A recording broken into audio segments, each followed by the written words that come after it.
Welcome everyone to our video on the age of Milton. What do you know about Milton?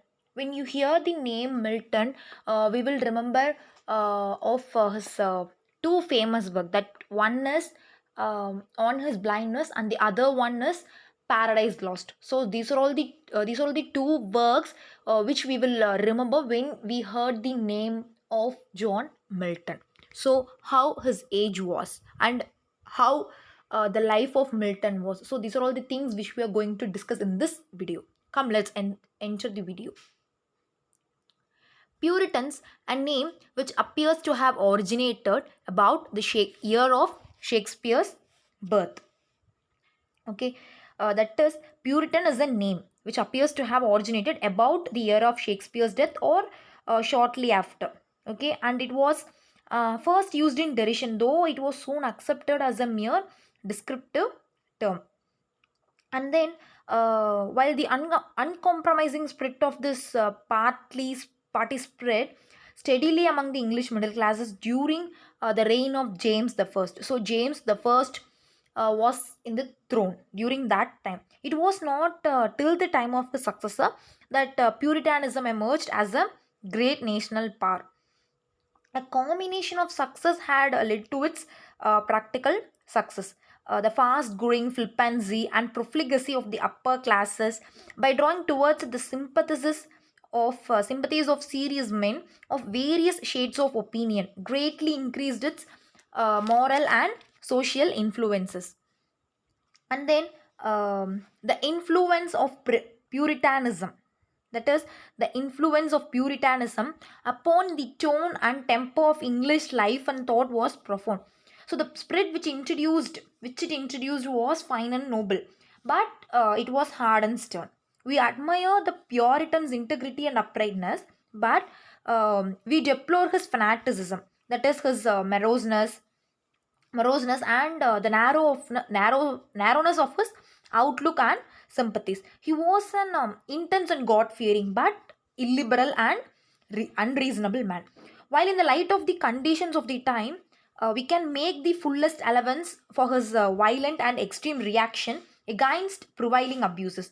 We are still bound to admit that his he was a one-sided and unwholesome view of the world.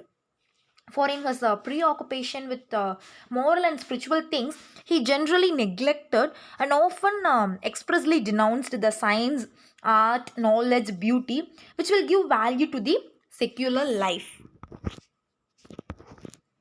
Milton's life. So, how the life of Milton was. So, when he was born, where he was born, and how he was brought up.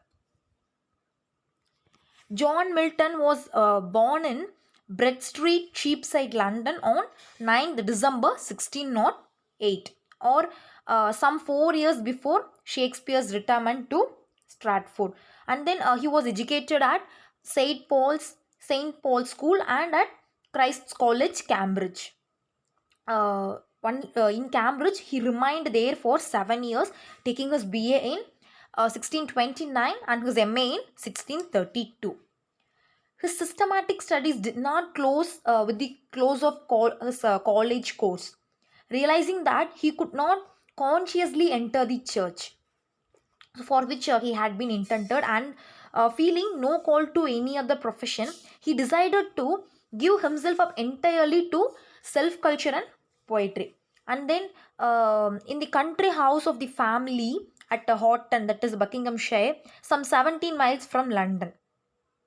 So he left the Cambridge and stayed in that place. And then, while a boy at school, he himself tells us that his books and had kept him out of bed till midnight. So it is a good quality. It is one of the noblest quality for being a writer or such voracious reader. They will involve themselves. They will go deeper when they read, because if they start to read a book, they won't keep the book aside till they finish the work. Unless they finish the work, they won't keep their book aside.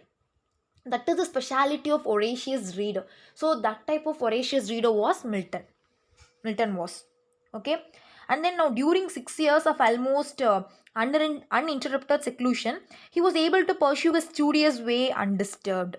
And then Paradise Regained and Samson Against, those who both were published together in 1671. And then 3 years later, on 8th November 1674, Milton died. Okay. Milton's earlier poetry. So, how Milton's earlier poetry was? So, when we divide Milton's earlier poetry, we could divide into 4 periods. Okay. First one is college period. Second one is Harton period. The third one is period of prose writings, that is from 1640 to 1660. The later poetic period or period of his greatest achievement. Okay. So, and then his college poems, that is Latin and English, it is they are for this most part simply a young man's experimental work. So it resembles like a young man's experimental work. They have a little other importance. So we can quote the example of his ode on the morning of Christ's nativity. Though it is though far from perfect, and in places sadly mad by conceits and inequalities of style, it is a very remarkable production still for a poet of 21. And then to the Harton period, we can include 4 minor poems. Okay, even if Paradise Lost had never been written, they would have sufficed to put their another author high among the greater gods of English song, that is El Allegro and Penseroso, Comus and Lycidas. So each of these may be enjoyed to the full for its own sake, but for the student, the most significant thing about them is that the read in the order of their writing. They show that during these years of thoughtful leisure, a profound change was taking in the poet's mind. Okay, in Lycidas, we have Puritanism, which is political and ecclesiastical, as well as spiritual and ethical. Okay, because a monody on the death of Milton's college friend Edward King. That is, Edward King was the college friend of Milton. So he had written like Spenser's Astrophel. It is in the conventional style of classic pastoral elegy. I hope you're all aware of what is meant by classic pastoral elegy. It belongs with Comus to the Renaissance, but the religious accent in it throughout is unmistakably Puritan. That is religiosism. Okay, while its famous attack upon the corruption of the church and the hireling clergy of the time openly proclaims Milton's adherence to the Puritan cause. Milton's later poetry. So, Paradise Lost, he produced the greatest English poem. It is the study of it is in the study of the stupendous masterpiece of intellectual energy and creative power. It is that full significance of that combination of qualities. The inspiration and the subject matter of the poem alike come from Milton's Puritanism. Paradise Lost is written as an exposition of his theology. Upon the foundation of that theology, it undertakes to assert eternal providence and justify the ways of God to men. But if as a thinker and moralist, he now belonged completely to Puritanism. As an artist, he had not ceased to belong to the Renaissance and in its form and style. It's a missionary method. The poem everywhere takes us back to Milton's avowed models, that is the great epics of classical antiquity. The war in heaven, how the wars and all, and then the fall of the rebel angels, the creation of the world and man, how it was created. These are all the things which were discussed in Paradise Lost. So when you read the Paradise Lost, you will come across all those things: the temptation of Eve and Adam, their expulsion from Eden.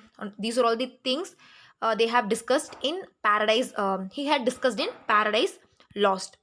In Paradise Lost, and it is such a wonderful book because when we read that, we could find how human beings were created. And then if we analyze the characteristics of Milton's poetry, he's the greatest English poet outside the drama. His descriptive power, it is too astonishing, as we can learn for ourselves by turning For example, to the scenes in the hell in the openings of Paradise Lost, he was entirely lacking in the true dramatic sense. The magnificent debate in the Council of the Fallen Angels and the whole contact of the temptation of Eve. They show an extraordinary insight into motive and character. Though in theory, an epic poem is supposed to be quite impersonal, Milton's epic is throughout instinct with the spirit of the man himself. In connection with the technical side of his poetry, special note should be taken care of the great and varied beauty of its style and versification. His blank verse, in particular, deserves the closest study. English heroic verse without rhyme. Of this measure, he remains our greatest master. Okay, so these are all the things which we should know regarding Milton. I hope you're all clear with the points which I have discussed so far. So, if you have any doubts, you can post it in the comment box. Thank you. Thank you for your patient listening.